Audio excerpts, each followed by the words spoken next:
Some of the most important mechanics in gaming were never meant to change the industry. They weren't bold creative risks. They weren't selling points. Most of them were quick fixes, solutions to very specific problems. But once players experienced these ideas, games could never go back. These are the mechanics that accidentally changed gaming forever. And we're starting with the moment games learned how to forgive players. Number 10.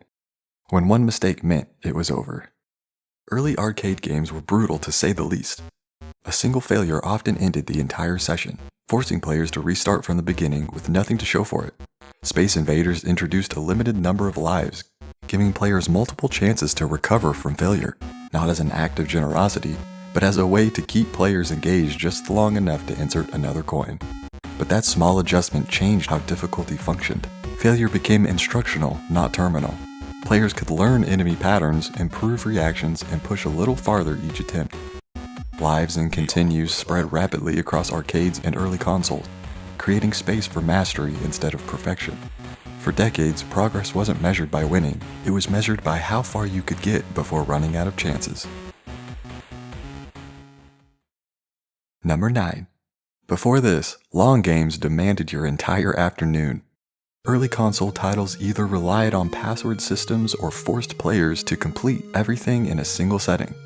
When Nintendo added battery-backed saving to The Legend of Zelda, it wasn't trying to redefine gaming, it was solving a practical problem. Zelda's world was too large, too non-linear, and too complex to reasonably finish without preserving progress. But saving did more than preserve data. Progress became permanent. Players could leave a world and return days, weeks, or even months later without starting over. This unlocked larger stories, deeper mechanics, and emotional investment on a scale that hadn't been possible before. Entire genres, RPGs, open-world adventures, and narrative-driven games were built on the assumption that progress should persist. Number 8. Now effort itself became progress. Borrowed from tabletop role-playing games, experience points entered video games through early computer RPGs like Ultima and Wizardry. Instead of improvement being tied solely to player skill, characters grew numerically stronger through repetition. Time spent mattered just as much as precision.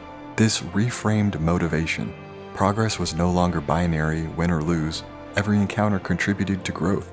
Leveling systems rewarded persistence, not perfection, encouraging long-term commitment and gradual mastery.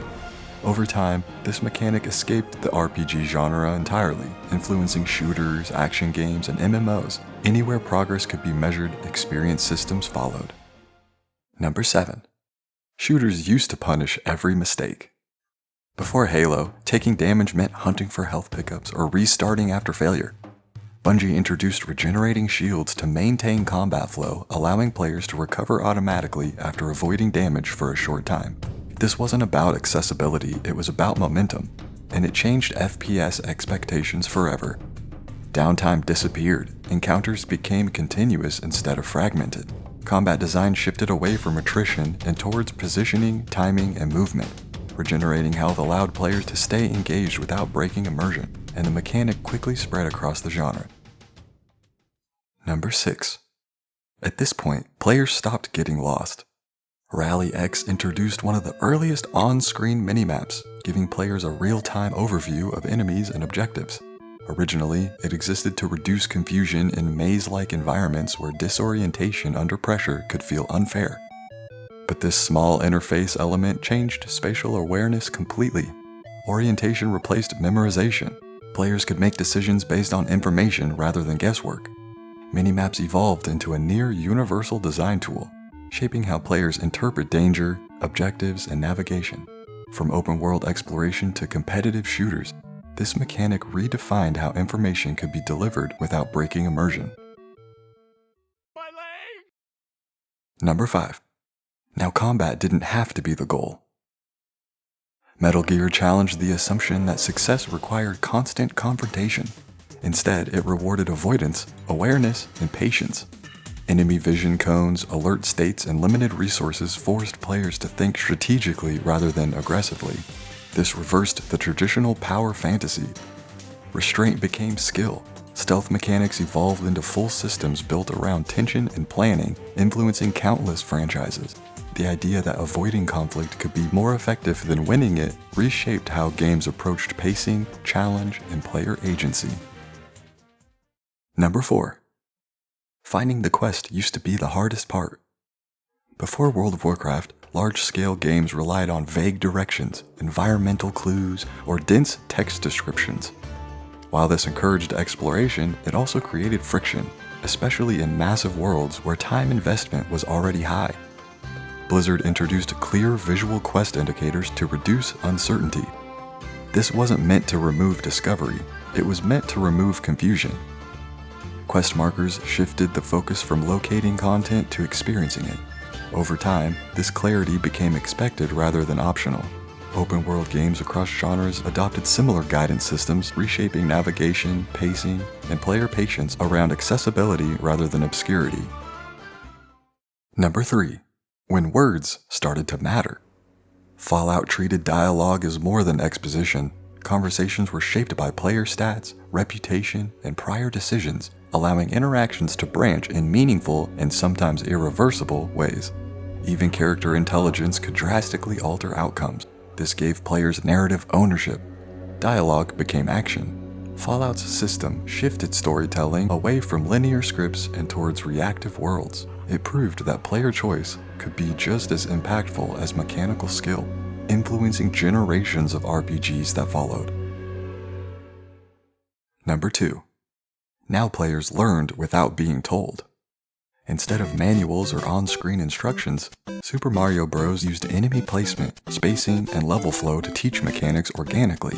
Players learned how to jump, avoid danger, and use power-ups simply by playing.